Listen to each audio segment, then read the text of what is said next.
Bikin geger. Tolak timnas Australia. Inilah cara jitu PSSI meyakinkan Matthew Baker untuk bela timnas Indonesia. Temukan strategi rahasia yang membuat Baker berubah pikiran dan bagaimana ini bisa mengubah nasib timnas Indonesia. Geger di kualifikasi Piala Asia U17 2025. Timnas Indonesia U17 siap hajar timnas Australia U17 setelah Matthew Baker hampir dibajak. Apa kabar terbaru dari skandal besar ini? Bikin heboh. Reaksi sahabat Big Holly usai Matthew Baker dipanggil timnas Australia U17. Apa komentar menghebohkan yang dia sampaikan dan bagaimana ini bisa mengubah segalanya?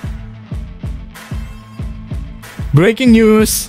Keputusan besar tentang nasib Martin Paes bersama timnas Indonesia akan diumumkan 18 Agustus. Jangan lewatkan tanggal sidang CAS yang bisa mengguncang dunia sepak bola. Ini detailnya. Kejutan besar. Gelandang muda Eredivisie Tristan Sjenkhuizen berharap panggilan PSSI untuk timnas Indonesia. Apa yang membuatnya sangat dambakan kesempatan ini dan bagaimana timnas bisa berubah jika dia bergabung? Eksklusif news. PSSI umumkan keputusan mengejutkan. Shin Tae-yong tetap tangani timnas Indonesia di ASEAN Cup Senior 2024 dengan skuad U23. Temukan kejutan strategis yang akan mengubah segalanya. Di luar dugaan, publik Vietnam berubah total. Dari mengolok-olok naturalisasi, timnas Indonesia pindah haluan ingin adopsi strategi serupa. Temukan apa yang membuat mereka berubah arah dan apa artinya untuk masa depan sepak bola Vietnam. Menghebohkan. Pelatih Filipina bongkar kepada media Inggris timnas Indonesia terlalu kuat membuat saya tak henti mengomel. Apa yang membuatnya sangat terganggu dan bagaimana kekuatan timnas Indonesia mengubah persepsi seluruh dunia?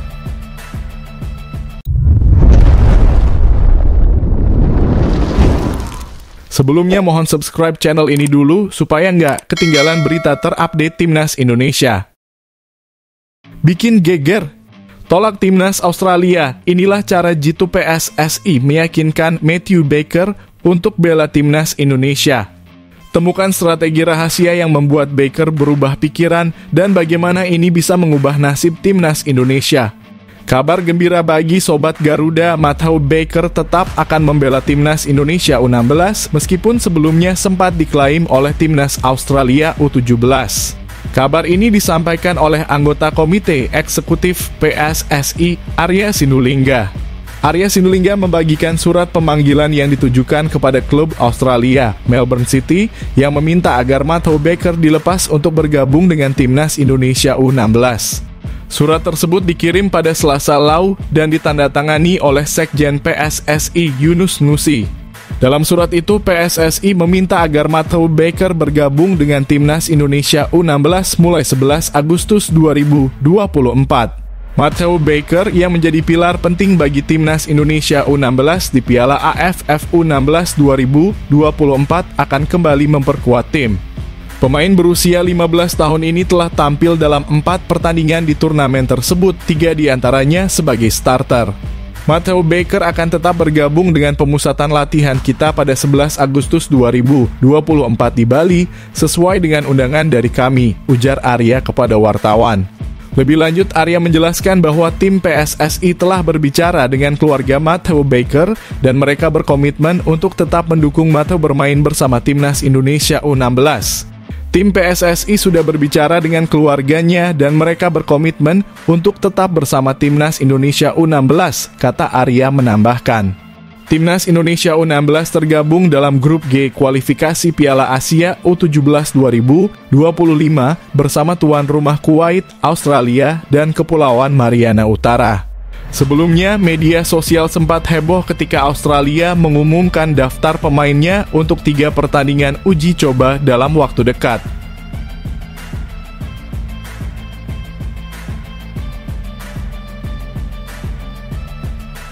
Geger di kualifikasi Piala Asia U17 2025. Timnas Indonesia U17 siap hajar Timnas Australia U17 setelah Matthew Baker hampir dibajak. Apa kabar terbaru dari skandal besar ini? Setelah meraih posisi ketiga di Piala AFF U16 2024, Timnas Indonesia U17 kini fokus menghadapi kualifikasi Piala Asia U17 2025 yang akan berlangsung di Kuwait pada 19-27 Oktober 2024.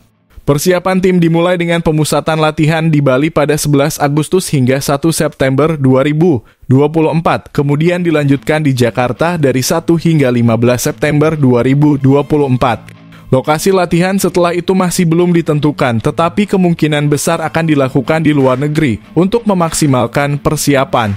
Timnas Indonesia U17 berada di grup G bersama Kuwait, Australia, dan Kepulauan Mariana Utara U17. Hanya juara grup yang otomatis lolos ke Piala Asia U17 2025. Dengan performa baik di Piala AFF U16 2024, peluang Garuda Asia untuk lolos cukup besar, terutama dengan kemenangan atas Australia U17. Sebelumnya, Timnas Indonesia U16 kalah dari Australia U16 di semifinal Piala AFF U16 2024. Kekalahan itu dinilai wajar karena mereka bermain dengan 10 pemain sejak pertengahan babak pertama. Kini Timnas Indonesia U17 punya kesempatan untuk membalas kekalahan tersebut. Motivasi tim meningkat setelah Matthew Baker hampir dibajak oleh Timnas Australia U17. Baker masuk dalam daftar 24 pemain Timnas Australia U17, namun PSSI memastikan dia tetap berkomitmen membela Timnas Indonesia U17. Dengan persiapan matang dan motivasi tinggi, Timnas Indonesia U17 di bawah pelatih Nova Arianto siap menghadapi Australia U17. Akankah mereka meraih kemenangan meyakinkan? Mari kita nantikan aksinya.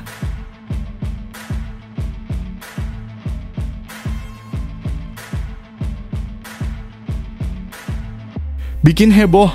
Reaksi Zahabi Ghali usai Matthew Baker dipanggil Timnas Australia U17. Apa komentar menghebohkan yang dia sampaikan dan bagaimana ini bisa mengubah segalanya?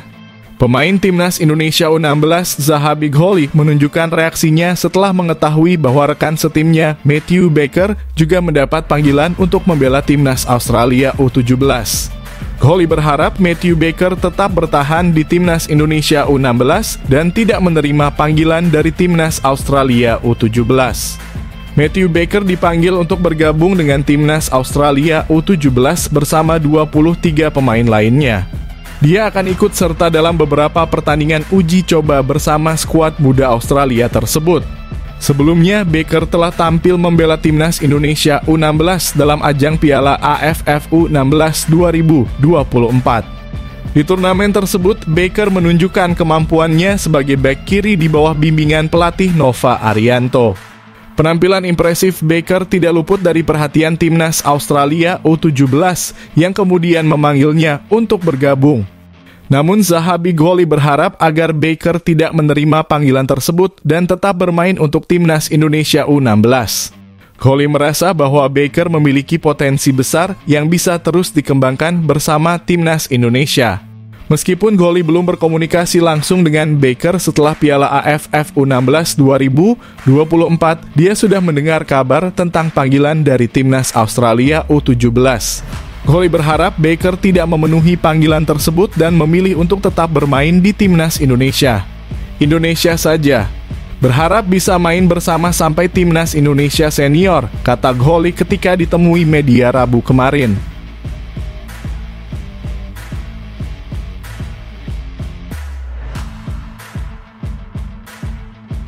Breaking news. Keputusan besar tentang nasib Martin Paes bersama Timnas Indonesia akan diumumkan 18 Agustus. Jangan lewatkan tanggal sidang CAS yang bisa mengguncang dunia sepak bola. Ini detailnya.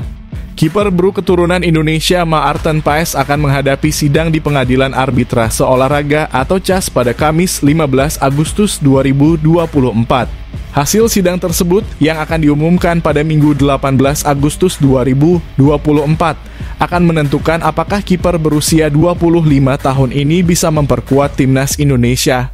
Sekretaris Jenderal PSSI Yunus Nusi menyampaikan harapannya agar Martin Paes dapat memenangkan sidang ini. 15 Agustus sidang dan 18 Agustus pengumuman, kami harap bisa memenangkan, kata Yunus Nusi di Jakarta. Ketua Badan Tim Nasional Sumarji juga memberikan komentarnya. COO Bayangkara FC ini mengatakan akan membahas lebih detail mengenai Martin Paes setelah sidang CAS selesai. Itu kita tunggu saja nanti untuk soal Martin Paes, kata Sumarji. Diketahui, Martin Paes resmi menjadi warga negara Indonesia pada akhir April 2024.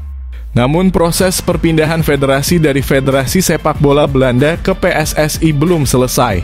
Hal ini karena Paes pernah membela timnas Belanda U21 dalam ajang resmi, yaitu pada kualifikasi Piala Eropa U21 2021 melawan Belarusia pada November 2020. PSSI membawa kasus ini ke CAS agar Martin Paes bisa segera membela timnas Indonesia yang membutuhkan jasanya untuk babak ketiga kualifikasi Piala Dunia 2026 zona Asia. Babak ketiga kualifikasi Piala Dunia 2026 zona Asia dijadwalkan berlangsung dari September 2024 hingga Juni 2025. Timnas Indonesia berada di grup C bersama Jepang, Australia, Arab Saudi, Bahrain, dan Cina.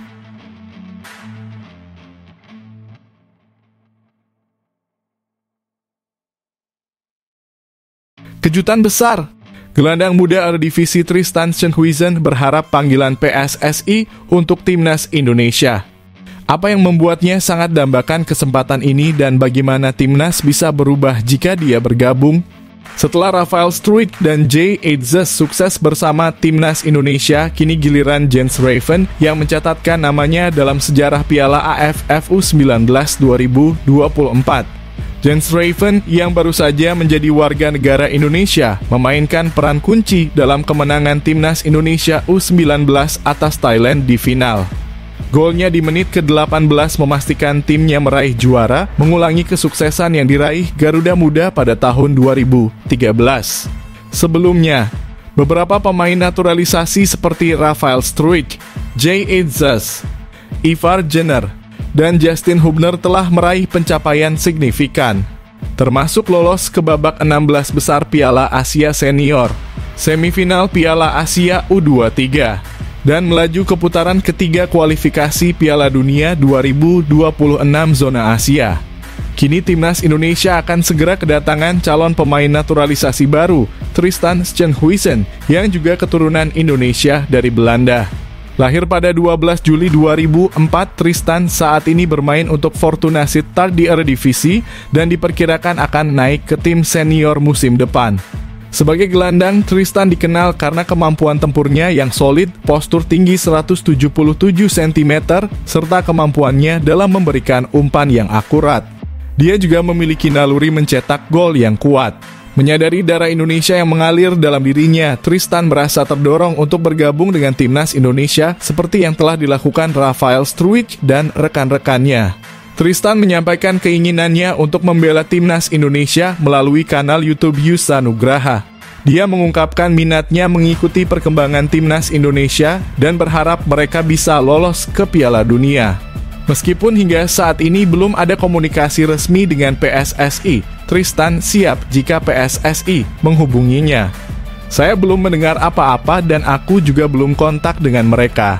Kita tunggu saja. Kalau mereka menghubungiku, kemungkinan aku ingin melakukannya, ujar Tristan. Dia yakin bahwa kemampuannya sebagai gelandang serba bisa yang dapat melakukan switch play dengan baik. Dan tendangan yang kuat akan menjadi aset berharga bagi timnas Indonesia dan pelatih Shin Tae-yong. Tristan juga terus berlatih untuk meningkatkan kelincahannya mengingat level kompetisi di Eredivisie yang tinggi.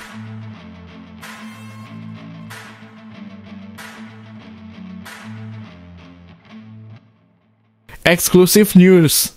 PSSI umumkan keputusan mengejutkan. Shin Tae-yong tetap tangani timnas Indonesia di ASEAN Cup Senior 2024 dengan skuad U23. Temukan kejutan strategis yang akan mengubah segalanya. Wakil Ketua Umum PSSI Zainuddin Amali telah memastikan bahwa Shin Tae-yong akan tetap menjadi pelatih tim nasional Indonesia untuk ASEAN Cup 2024. Pengumuman ini disampaikan Zainuddin Amali pada acara malam apresiasi Timnas U19 Indonesia yang diadakan di Plaza Mandiri, Jakarta Pusat, Rabu kemarin. Menurut Zainuddin Amali, keputusan ini diambil berdasarkan hasil rapat Exco PSSI yang berlangsung kemarin. Dia menegaskan bahwa Shin Tae-yong akan terus memimpin Timnas Indonesia, termasuk Timnas U23. Sebelumnya sempat beredar kabar bahwa Shin Tae-yong mungkin tidak akan melatih Timnas Indonesia di ASEAN Cup Senior 2024. Hal ini disebabkan oleh jadwal yang padat, di mana Shin Tae-yong harus fokus pada putaran ketiga kualifikasi Piala Dunia 2026 zona Asia, yang sangat dekat dengan jadwal ASEAN Cup 2024. ASEAN Cup 2024 akan berlangsung dari 23 November hingga 21 Desember, sedangkan putaran ketiga kualifikasi Piala Dunia 2026 zona Asia dijadwalkan pada 14 dan 19 November, hanya berselang 4 hari. Dengan jadwal yang mepet ini, PSSI harus mencari solusi untuk memastikan pelatih yang akan menangani kedua event tersebut. Ada desas-desus sebelumnya bahwa pelatih untuk ASEAN Cup 2024 bisa jadi adalah Nova Arianto atau Indra Syafri. Namun Zainuddin Amali menegaskan bahwa Ketua Umum PSSI Erick Thohir telah memastikan bahwa Shin Tae-yong akan tetap memimpin Timnas Senior dan Timnas U23. Sementara Indra Syafri akan memimpin Timnas U19 dan U20, dan Nova Arianto akan tetap melatih Timnas U16 dan U17. Ketua Badan Tim Nasional Sumarji juga mengonfirmasi bahwa Shin Tae-yong akan memegang kendali Timnas Indonesia di ASEAN Cup 2024. Sumarji menambahkan bahwa Shin Tae-yong sudah mengetahui tugas ganda yang akan dihadapinya pada bulan November nanti. Ya, Shin Tae-yong tetap akan menjadi pelatih Timnas Indonesia, kata Sumarji. Meski demikian, pemain U23 akan menjadi andalan di ASEAN Cup 2024, sementara para pemain senior akan fokus pada kualifikasi Piala Dunia 2026 zona Asia. Langkah ini juga merupakan persiapan untuk SEA Games 2025 di Thailand, di mana PSSI berharap Timnas U23 Indonesia bisa mempertahankan medali emas yang diraih pada SEA Games 2023 di Kamboja. Nantinya yang akan turun adalah pemain U23, sedangkan pemain senior akan tetap fokus pada putaran ketiga kualifikasi Piala Dunia 2026 zona Asia, jelas Sumarji. Timnas Indonesia tergabung dalam grup B ASEAN Cup Senior 2024 bersama Vietnam, Myanmar, Filipina, dan Laos. Hingga saat ini target yang diusung PSSI untuk Shin Tae-yong dalam turnamen tersebut belum ditentukan.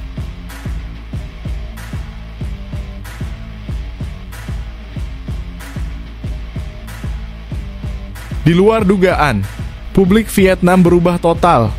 Dari mengolok-olok naturalisasi, Timnas Indonesia pindah haluan ingin adopsi strategi serupa. Temukan apa yang membuat mereka berubah arah dan apa artinya untuk masa depan sepak bola Vietnam. Media Vietnam mengakui bahwa negara-negara ASEAN perlu belajar dari program naturalisasi pemain keturunan yang dijalankan oleh Timnas Indonesia. Meskipun Indonesia telah melakukan naturalisasi sejak era Christian Gonzalez, keberhasilan terbesar terjadi di era pelatih Shin Tae-yong. Era Shin Tae-yong menunjukkan hasil yang luar biasa, termasuk lolos ke putaran ketiga kualifikasi Piala Dunia 2026. Meski program naturalisasi ini sempat diejek oleh Vietnam yang menyebut Timnas Indonesia sebagai Belanda B, pandangan tersebut kini mulai berubah. Perubahan ini terjadi setelah PSSI mulai menaturalisasi pemain keturunan yang masih muda. Salah satu contohnya adalah Jens Raffe, striker FC Dordrecht yang berhasil membawa Timnas Indonesia U19 menjuarai Piala AFF U19 2024. Jens Raffe terlihat emosional dan menangis haru saat merayakan kemenangan tersebut. Melihat momen tersebut, media Vietnam menyadari bahwa naturalisasi di Timnas Indonesia dilakukan dengan ketulusan untuk memperkuat skuad Garuda. Secara haru air mata Jens Raffe jelas menunjukkan betapa dirinya mengapresiasi gelar yang baru diraihnya. Tidak sombong, Jens Raffe juga sangat ikhlas memberikan komitmen masa depannya di Timnas Indonesia, tulis laporan Soha VN. Kebijakan pemain keturunan yang dinaturalisasi jika diterapkan secara menyeluruh seperti Indonesia, maka akan memberikan efek dahsyat dengan cepat skuad Garuda Timnas Indonesia kembali menjadi kekuatan di Asia Tenggara, jelas Soha. Oleh karena itu, media Vietnam mengungkapkan bahwa program naturalisasi Timnas Indonesia ini seharusnya tidak diejek, tetapi harus ditiru oleh negara-negara ASEAN untuk memperkuat tim mereka.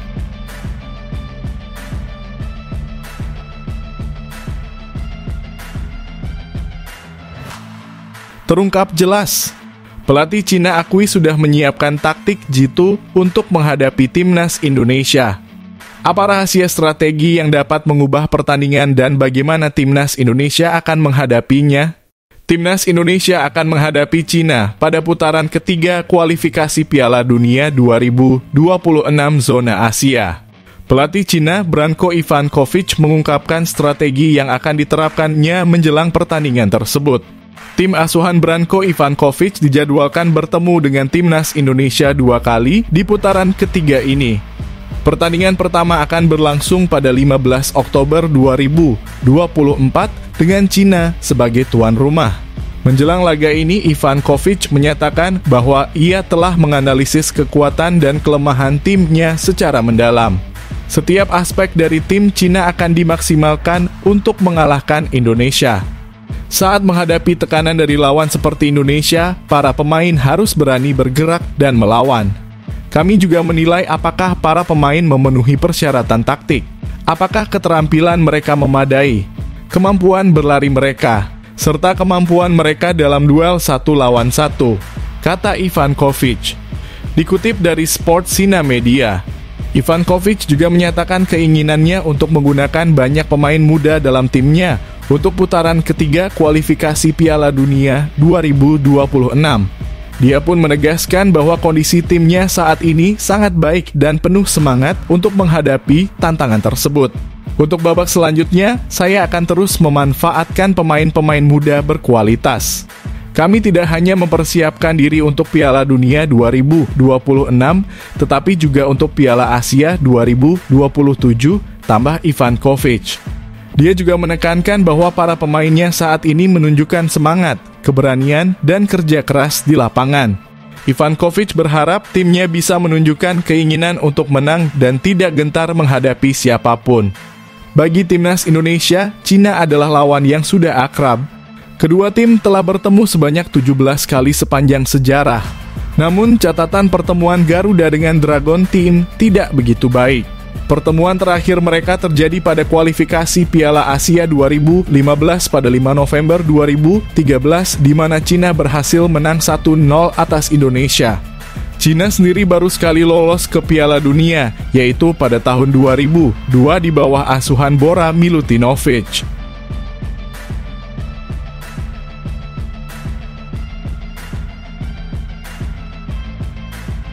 Menghebohkan, pelatih Filipina bongkar kepada media Inggris Timnas Indonesia terlalu kuat membuat saya tak henti mengomel. Apa yang membuatnya sangat terganggu dan bagaimana kekuatan Timnas Indonesia mengubah persepsi seluruh dunia? Pelatih Timnas Filipina Tom Saintfiet baru-baru ini mengungkapkan betapa kuatnya Timnas Indonesia hingga membuatnya sering mengeluh. Dalam wawancara dengan media Inggris, Tom Saintfiet berbagi pengalaman dari kualifikasi Piala Dunia 2026, di mana Timnas Filipina berada di grup F bersama Irak, Indonesia, dan Vietnam. Filipina mengalami kesulitan dan harus puas berada di posisi terakhir grup dengan hanya 1 poin, hasil imbang melawan Indonesia di Manila, serta 5 kekalahan dan 1 hasil imbang lainnya. Mereka kalah 0-2 saat menghadapi Indonesia di Gelora Bung Karno. Tom Saintfiet yang mengaku benci kalah menyatakan bahwa kekalahan dari tim kuat seperti Irak, Vietnam, dan Indonesia adalah sesuatu yang sudah diantisipasi. Ia mengungkapkan frustrasinya atas kekalahan tersebut, namun juga menyadari tantangan yang dihadapi.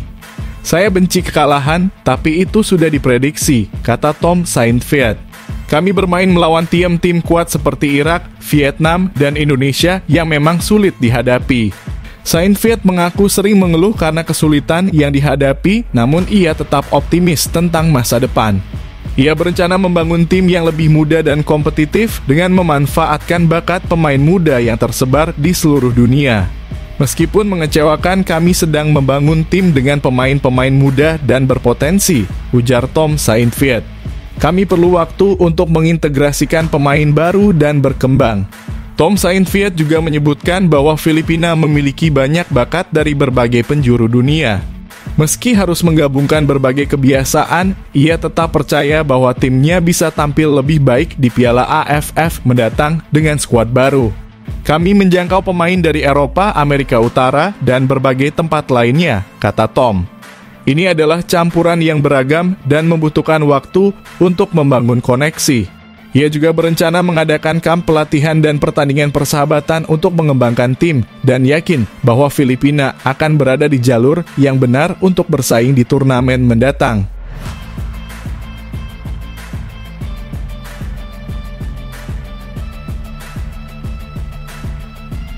Bikin geger, Timnas Indonesia U19 diguyur bonus 1 miliar. Indra Syafri mengungkapkan bagaimana hadiah fantastis ini akan menjadi motivasi besar. Simak reaksi dan strategi baru yang akan membuat Timnas U19 semakin berkibar. Timnas Indonesia U19 baru saja menerima bonus sebesar 1 miliar sebagai bentuk penghargaan atas pencapaian mereka meraih gelar juara di Piala AFF U19 2024. Bonus ini diserahkan dalam acara malam apresiasi yang diadakan di Plaza Mandiri Jakarta pada Rabu 31 Juli kemarin. Pelatih Timnas Indonesia U19, Indra Syafri, menyambut baik pemberian bonus tersebut. Ia mengungkapkan bahwa meskipun penghargaan ini sangat berarti, timnya tidak akan berpuas diri. Indra Syafri menekankan pentingnya tetap fokus pada target berikutnya dan memanfaatkan dukungan yang diberikan. Bonus ini adalah bentuk apresiasi yang memotivasi kami dan menunjukkan bahwa kami tidak sendirian karena didukung oleh berbagai pihak, ujar Indra Syafri pada acara tersebut. Indra Syafri juga menjelaskan bahwa setelah meraih juara di Piala AFF U19 2024, timnya akan memusatkan perhatian pada kualifikasi Piala Asia U20 2025. Timnas U19 akan bertanding di grup F bersama Yaman, Timor Leste, dan Maladewa. Kualifikasi ini dijadwalkan berlangsung pada 21 hingga 29 September 2024. Apresiasi ini adalah salah satu bentuk motivasi di tengah persiapan kami untuk turnamen berikutnya. Pada bulan Agustus ini kami akan berangkat ke Korea Selatan untuk mengikuti turnamen yang melibatkan Argentina, Thailand, dan Korea Selatan. Setelah itu fokus kami akan beralih sepenuhnya ke kualifikasi Piala Asia U20 2025, lanjut Indra Syafri. Pelatih berusia 60 tahun ini juga menambahkan bahwa jika semua rencana berjalan sesuai harapan, mereka optimis dapat lolos ke Piala Asia U20. Jika perkembangan tim sesuai dengan rencana, kami yakin bisa lolos ke Piala Asia U20 yang akan diadakan pada Februari mendatang, tambahnya. Dengan persiapan yang matang dan dukungan yang terus mengalir, Timnas Indonesia U19 diharapkan bisa mempertahankan performa positif mereka dan mencapai kesuksesan lebih lanjut di pentas internasional.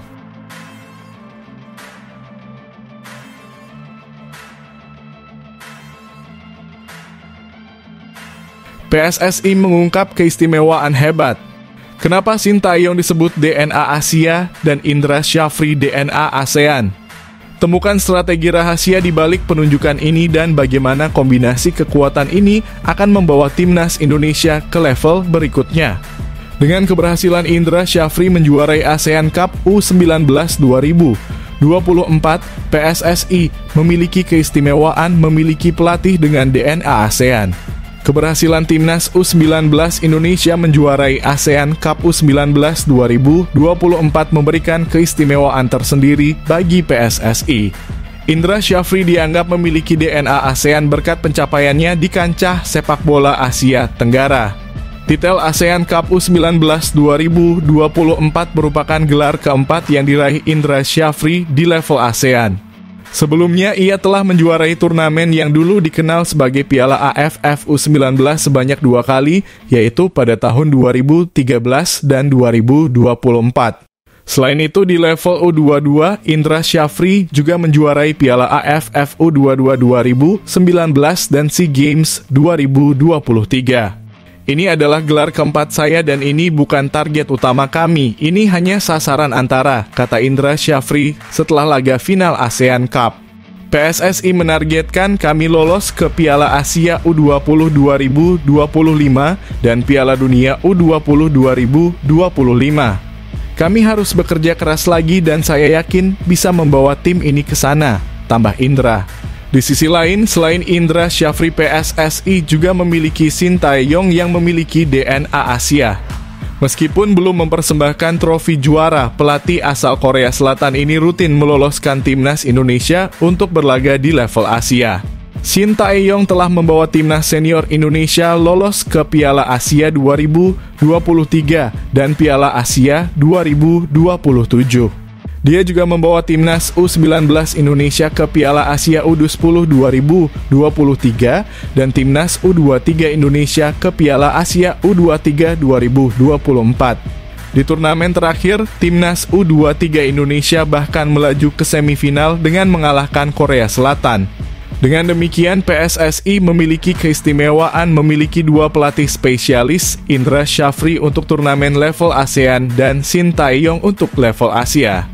Di level ASEAN, satu trofi yang masih membuat penasaran timnas Indonesia adalah Piala AFF Senior. Sudah 6 kali Indonesia masuk final, namun selalu diakhiri dengan kekecewaan.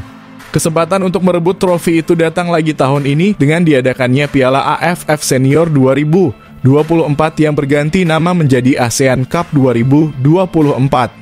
Dengan prestasi terkini Indra Syafri, mungkinkah PSSI menunjuk spesialis turnamen ASEAN ini untuk memimpin timnas senior? Kemungkinan itu ada karena ada wacana untuk membentuk dua timnas Indonesia mengingat ASEAN Cup 2024 berdekatan dengan jadwal kualifikasi Piala Dunia 2026 putaran ketiga. Indra Syafri sendiri tidak bisa menolak jika kesempatan itu datang, namun ia tetap rendah hati.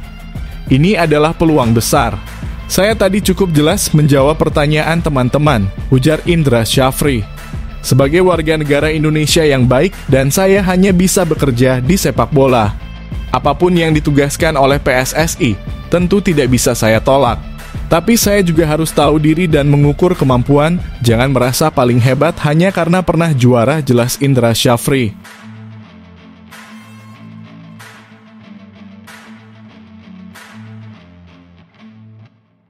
Kejutan besar dari Erick Thohir. Fasilitas training center Timnas Indonesia di IKN 2 lapangan sudah siap. Temukan detail mengejutkan dan apa artinya untuk masa depan Timnas Indonesia yang akan membuat Anda terpesona. Ketua Umum PSSI Erick Thohir mengumumkan bahwa pusat latihan Timnas Indonesia di Ibu Kota Nusantara sudah siap digunakan. Erick menyebutkan bahwa ada 2 lapangan yang sudah dapat dipakai. Sudah siap, 2 lapangan, sudah siap, kata Erick Thohir. Erick juga menjelaskan bahwa tempat penginapan untuk pemain Timnas Indonesia Putra sudah siap, sementara untuk pemain putri akan selesai pada 10 September 2024. Mes untuk pria, tim laki-laki sudah siap. Yang perempuan tanggal 10 September sudah siap. Jadi nanti ada khusus mes perempuan, ada khusus mes laki-laki, jelas Erick Thohir. Namun, pusat latihan ini akan terlebih dahulu digunakan oleh Timnas Indonesia kelompok umur junior. Erick ingin tim junior memiliki persiapan yang lebih matang. Kita prioritaskan untuk di IKN untuk tim junior dulu, supaya paling tidak mereka lebih fokus dan bisa melakukan persiapan lebih baik lagi ke depan, ujar Erick Thohir. Di sisi lain, Erick juga berbicara tentang persiapan Timnas Indonesia menjelang putaran ketiga kualifikasi Piala Dunia 2026 zona Asia. Timnas Indonesia akan berada di grup C bersama Arab Saudi, Australia, Bahrain, Cina, dan Jepang. Ya, kita harapkan pemain jangan cedera dan saya rasa pertandingan berat lawan Saudi. Itu kita ke sana, lalu kita tuan rumah dengan Australia, di sini Surabaya. Ya, kalau kita bisa mencuri poin di 2 game ini, luar biasa. Dan habis itu kita berat lagi, harus terbang ke Bahrain, itu hampir 17 jam, ujar Erick. Lalu ke Cina, tiba-tiba kita ditaruh di kota yang 6,5 jam dari Beijing. Itu Guangdong yang di bulan Oktober katanya dingin. Jadi semua negara ingin mempersulit tim tamunya. Jadi kita juga harus menjadi tuan rumah yang baik, tapi jangan terlalu baik. Kalau kita dipersulit di luar negeri, ya kita balas di sini, tegas Erick Thohir.